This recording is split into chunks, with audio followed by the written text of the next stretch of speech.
Hello friends, स्वागत है आपका मॉडर्न 20.27 पे। चलिए स्टार्ट करते हैं।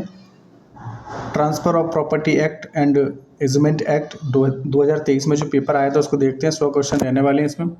देखिए, क्वेश्चन नंबर पहला है, भारतीय स्वाधिकार अधिनियम 1882 की धारा 63 के तहत अनुज्ञप्तिधारी निरस्त होने पर अधिकार रखता है, जिसका अर्थ क्या है?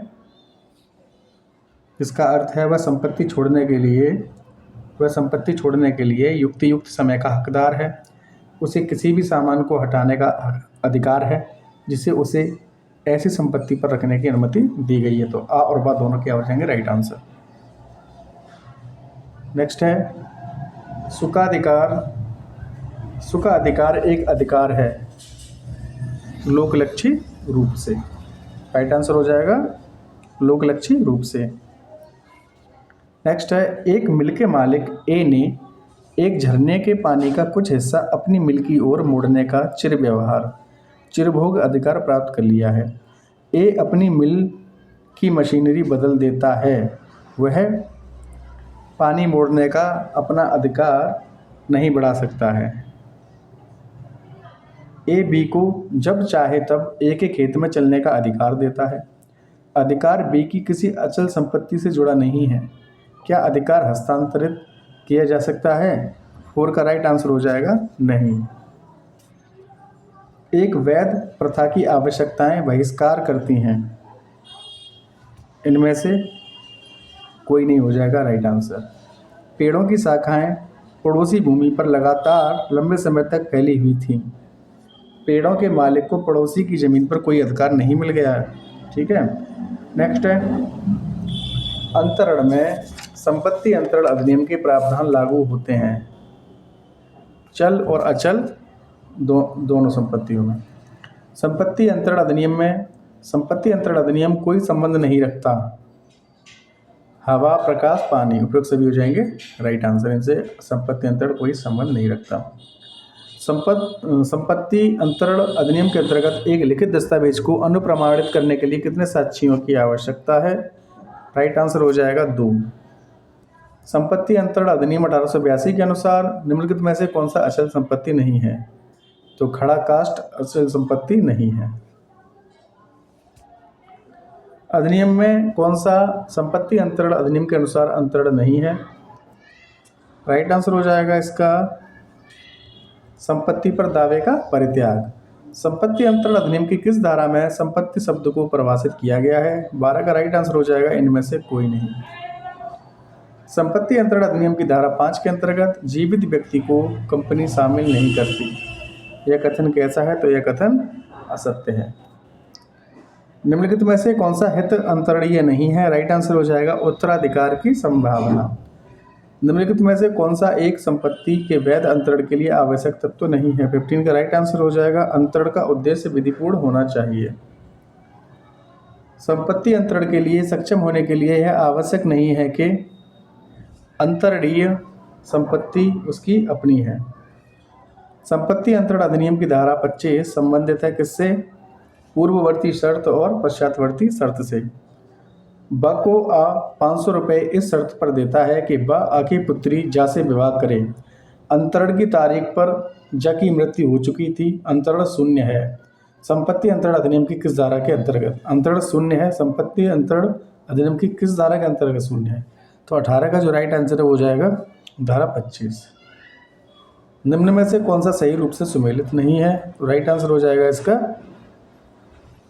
19 का राइट आंसर हो जाएगा सशर्त अंतरण धारा 24, ये सुमेलित नहीं है। नेक्स्ट है, एक्स 5000 रुपये वाई को इस शर्त पर अंतरित करता है कि वह ए बी सी की सम्मति से विवाह करेगा। ए बी सी की सम्मति के बिना वाई विवाह करता है, किंतु विवाह के पश्चात उनकी सम्मति अभिप्राप्त कर लेता है। वाई ने शर्त पूरी नहीं की है।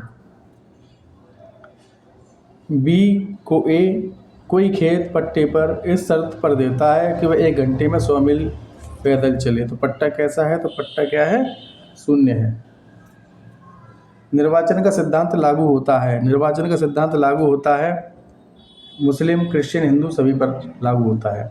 संपत्ति अंतरण अधिनियम की निम्नलिखित में से कौन सी एक धारा में निर्वाचन का सिद्धांत वर्णित किया गया है? राइट आंसर हो जाएगा धारा 35। अजात व्यक्ति अपने फायदे के लिए किए गए अंतरण पर निहित हित अर्जित करता है अपने जन्म पर। कपूर बनाम कपूर 1874 संबंधित है निर्वाचन के सिद्धांत से। रामकुमार कुंडू बनाम मैक्वीन 1872 संबंधित है दृश्यमान स्वामी से।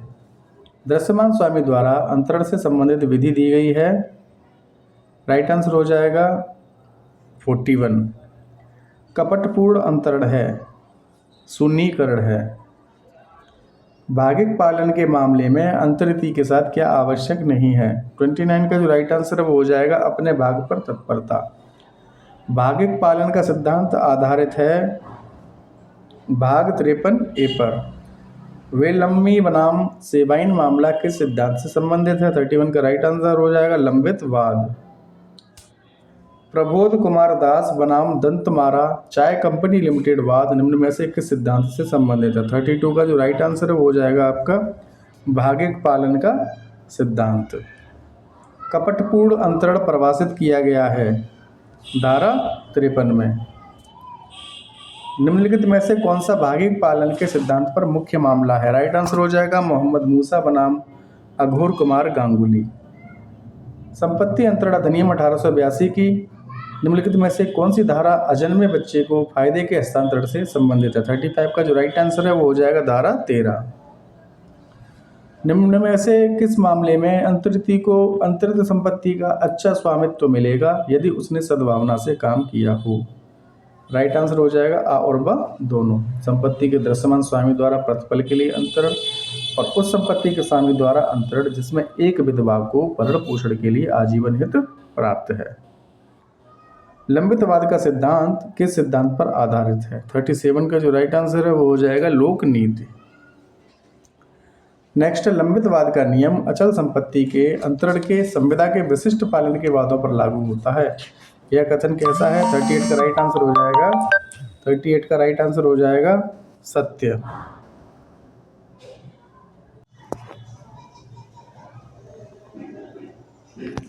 का राइट आंसर हो जाएगा सत्य। संपत्ति अंतरण अधिनियम 1882 की धारा 41 निबंधन के कानून का सांविधिक अनुप्रयोग है। यह कथन है सत्य। क्या संपत्ति के विभाजन को संपत्ति का अंतरण कहा जा सकता है? 40 का राइट आंसर हो जाएगा नहीं। निम्न में से किस संपत्ति को न्यायालयों ने अचल संपत्ति के रूप में मान्यता दी है? 41 का राइट आंसर हो जाएगा पूजा का अधिकार। शब्द अनुयोज्य दावा निम्न में से किस एक को सम्मिलित नहीं करता है? 42 का जो आपका राइट आंसर है वो हो जाएगा अचल संपत्ति का बंधक द्वारा सुरक्षित ऋण। निम्न में से कौन सा एक अनुयोज्य दावा है? 43 का जो आपका राइट आंसर हो जाएगा मुस्लिम स्त्री का अदत्त मेहर के लिए दावा। कौन सी अचल संपत्ति नहीं है? उगती हुई फसलें अचल संपत्ति में नहीं आएंगी। जो संपत्ति के अंतरण शब्द के अंतर्गत शामिल नहीं है। 45 का जो आपका राइट आंसर हो जाएगा वो हो जाएगा पारिवारिक समझौता। संपत्ति अंतरण अधिनियम 1882 के अंतर्गत कहा जाता है कि किसी व्यक्ति को किसी तथ्य की सूचना है जब वह वास्तव में तथ्य जानता है। निम्न में से कौन सा एक विक्रय का आवश्यक तत्व नहीं है? 47 का जो आपका राइट आंसर है हो जाएगा कीमत का नकद भुगतान। विक्रय कीमत के बदले में स्वामित्व का अंतरण है। 48 का राइट आंसर हो जाएगा। इसके राइट आंसर हो जाएंगे जो दी जा चुकी हो, जिसके देने का वचन दिया हो, जिसका कोई भाग दे दिया गया हो और किसी भाग के देने का वचन दिया गया हो। उपरोक्त सभी राइट आंसर हो जाएंगे। संपत्ति के अंतरण में विक्रेता हकदार है। किसका हकदार है? तो संपत्ति के तब तक के भाटकों और लाभों का जब तक उसका स्वामित्व क्रेता को संक्रांत ना हो जाए। संपत्ति अंतरण अधिनियम की धारा 58A परिभाषित करती है। क्या परिभाषित करती है? तो राइट आंसर हो जाएगा बंधक, बंधककर्ता, बंधकदार और बंधक धन और बंधक विलेख।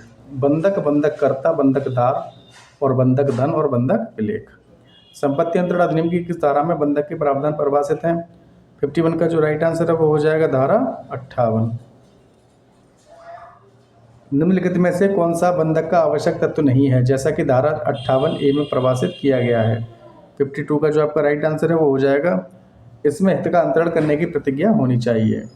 संपत्ति अंतरण अधिनियम की धारा 58 में कितने प्रकार के बंधक है? तो 6 प्रकार के बंधक हैं। निम्न में से कौन सा विषय संपत्ति अंतरण अधिनियम से संबंधित है? विक्रय, बंधक, पट्टा, उपयुक्त सभी हो जाएंगे राइट आंसर।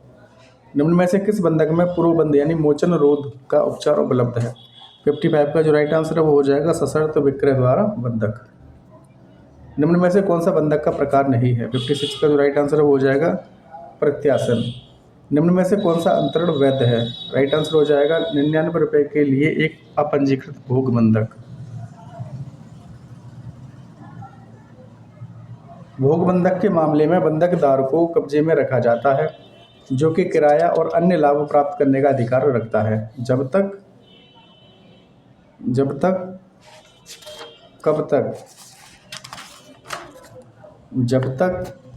बंधक धन का भुगतान कर दिया गया हो। कौन सा कथन बंधक के बारे में सही नहीं है? राइट आंसर हो जाएगा बंधक में स्वामित्व का अंतरण होता है। स्वत्व विलेखों के निक्षेप द्वारा बंधक कहलाता है साम्यिक बंधक। संपत्ति अंतरण अधिनियम के अंतर्गत विक्रय के द्वारा अंतरण की विषय वस्तु हो सकती है। राइट आंसर हो जाएगा केवल अचल संपत्ति। निम्नलिखित में से कौन सा मामला मोचन के अधिकार से संबंधित है? तो राइट आंसर हो जाएगा नोक्स बनाम राइस, क्रेगलिंगर बनाम New Patagonia Meat and Cold Storage Company Limited and Stanley बनाम वाइल्ड। उपरोक्त सभी राइट आंसर हो जाएंगे। भारत सृजित हो सकता है पक्षकारों के कार्य द्वारा, विधि के प्रवर्तन द्वारा, और बात दोनों हो जाएंगे राइट आंसर। किस प्रकार की संपत्ति पट्टे के लिए उपयोग की जाती है? किस प्रकार की संपत्ति पट्टे के लिए उपयोग की जाती है? तो राइट आंसर हो जाएगा केवल अचल संपत्ति। जहां अचल संपत्ति का पट्टा पंजीकृत लिखित द्वारा बनता है, ऐसा लिखित निष्पादित होगा पट्टाकर्ता और पट्टेदार दोनों के द्वारा। कौन सी धारा संपत्ति अंतरण संशोधन अधिनियम 2002 द्वारा संशोधित की गई?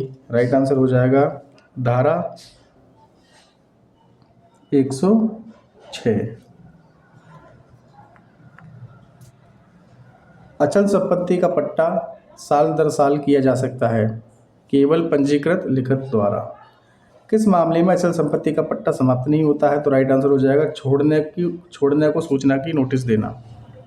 अचल संपत्ति का पट्टा रद्द हो सकता है लिखित सूचना द्वारा। संपत्ति अंतरण अधिनियम की किस धारा में पट्टाकर्ता और पट्टेदार के अधिकार और दायित्व के संबंधित प्रावधान दिए गए हैं? 70 का आपका राइट आंसर हो जाएगा धारा 108। क्रेता शब्द संबंधित है किससे? विक्रय से।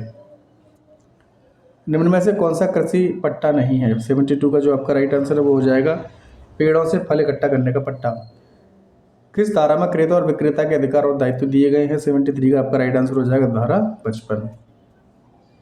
राम 5 लाख रुपए के घर को श्याम को ट्रांसफर करता है, अंतरण करता है 2 लाख रुपए के खेत और 3 लाख रुपए नकद की बदले में। यह अंतरण है। यह अंतरण कैसा है? ट्रांसफर कैसा है? तो ये विनिमय है, एक्सचेंज है। जबकि दो व्यक्ति एक चीज का स्वामित्व किसी अन्य चीज के स्वामित्व के लिए परस्पर अंतरित करते हैं, जिन दोनों चीजों में से कोई भी केवल धन नहीं है या दोनों चीजें केवल धन है, तब वह समव्यवहार क्या कहा जाता है? उसको कहेंगे विनिमय। कौन सा विनिमय का मुख्य लक्षण नहीं है? राइट आंसर हो जाएगा मुख्य लक्षण नहीं है। ठीक है, तो संपत्ति अचल होनी चाहिए, ये मुख्य लक्षण नहीं है विनिमय का। ठीक है, कौन सी धारा धन का विनिमय से संबंधित है? धन के विनिमय से संबंधित है धारा 121। दान में कौन सा आवश्यक नहीं है? दान में प्रतिफल आवश्यक नहीं है। दान के मामले में यदि आदाता स्वीकृति से पहले मर जाता है तो दान है कैसा है? दान शून्य है। फिर संपत्ति अंतरण अधिनियम के अंतर्गत भावी संपत्ति का दान है, शून्य है भावी संपत्ति का दान। दान, ठीक है। अचल संपत्ति का दान दिया जा सकता है, अचल संपत्ति का दान दिया जा सकता है परिदान और पंजीकृत प्रलेख के द्वारा। संपत्ति अंतरण अधिनियम की किस धारा में सर्वस्व अदाता के प्रावधान दिए गए हैं? राइट आंसर हो जाएगा धारा 128। अनुयोज्य दावा अंतरित हो सकता है अंतरक द्वारा, हस्ताक्षरित, लिखित, लिखत द्वारा। एक दान जो दोनों वर्तमान और भावी संपत्ति से बना है, भावी संपत्ति के विषय में मूल्य है। मोचन की साम्य पर रोध का सिद्धांत न्याय समानता और अच्छे विवेक का नियम है। सर्वोच्च न्यायालय द्वारा इसकी पुनः पुष्टि की गई मुरारीलाल बनाम देवकरण 1965 के बाद में। अचल संपत्ति का एक दान जो दान के विलय के द्वारा प्राप्त किया गया है लेकिन आदाता के असम्यक असर के कारण हुआ है, हालांकि दाता ने इसे बनाने में स्वेच्छा से काम किया है। 86 का जो आपका राइट आंसर है वो हो जाएगा दाता के विकल्प पर शून्यकरण है। भारतीय सुखाधिकार अधिनियम 1882 कब लागू हुआ? तो ये लागू हुआ था 1 जुलाई 1882 को। उपभोग से असंबद्ध प्रयोग पर रोक भारतीय सुखाधिकार अधिनियम 1882 की किस धारा में दिया गया है? 88 का जो राइट आंसर है वो हो जाएगा धारा 21। लाइसेंस का अनुदान और अंतरण निम्नलिखित द्वारा नियंत्रित होता है। 89 का राइट आंसर हो जाएगा आपका भारतीय सुखाधिकार अधिनियम 1882। भारतीय सुखाधिकार अधिनियम 1882 की कौन सी धारा अधीनस्थ दाय के उत्तरभोगी के पक्ष में छूट से संबंधित है? 90 का जो आपका राइट आंसर है वो हो जाएगा धारा 16। भारतीय सुखाधिकार अधिनियम 1882 की धारा 64 के तहत जब किसी अनुज्ञप्तिधारी को उसकी किसी गलती के बिना प्रदाता द्वारा बेदखल कर दिया जाता है, 91 का जो आपका राइट आंसर वो हो जाएगा वह प्रदाता से क्षतिपूर्ति वसूल करने के लिए अधिकार युक्त है। सुखाधिकार, सुखाधिकार यह तब अंत हो जाता है जब प्रधान स्वामी स्पष्ट रूप से या अभिव्यक्त रूप से अधीनस्थ स्वामी को मुक्त कर देता है। हितकर उपभोग के लिए भूमि का स्वामी जिसका अधिकार विद्यमान है कहलाता है अधिभावी स्वामी। हितकर उपभोग के लिए भूमि का स्वामी जिसका अधिकार विद्यमान है कहलाता है अधिभावी स्वामी। वह भूमि जिसके हितकर उपयोग के लिए सुखाधिकार अधिकार अस्तित्व में आते हैं कहलाता है, क्या कहलाता है? वह कहलाता है अधिभावी दाय। निम्नलिखित में से कौन सा एक सहायक अधिकार है? राइट आंसर हो जाएगा सुखाधिकार अधिकार। भारतीय सुखाधिकार अधिनियम 1882 की धारा 10 किससे संबंधित है? तो ये संबंधित है पट्टादाता और बंधककर्ता से। भारतीय सुखाधिकार अधिनियम की कौन सी धाराएं अनुज्ञप्ति से संबंधित वैधानिक कानून को संहिताबद्ध करती हैं? 97 का राइट आंसर हो जाएगा धारा 52 से 64। सुखाधिकार विधि की एक शाखा है संपत्ति की, हो जाएगा राइट आंसर। भारतीय सुखाधिकार अधिनियम की निम्नलिखित में से कौन सी धारा प्रथागत सुखाधिकारों को परिभाषित करती है? 99 का राइट आंसर हो जाएगा धारा 18। अनुदान द्वारा सुखाधिकार का सृजन किया जा सकता है तो अभिव्यक्त रूप से, विवक्षित रूप से, अवधारणा द्वारा, उपरोक्त सभी तरीके से किया जा सकता है। Thanks for watching. Next video में 2 इसके प्रीवियस ईयर के क्वेश्चन पेपर और हैं, 2024 का है और एक है 2025 का जो कि कल करा देंगे। थैंक्स फॉर वाचिंग, मिलते हैं नेक्स्ट वीडियो में।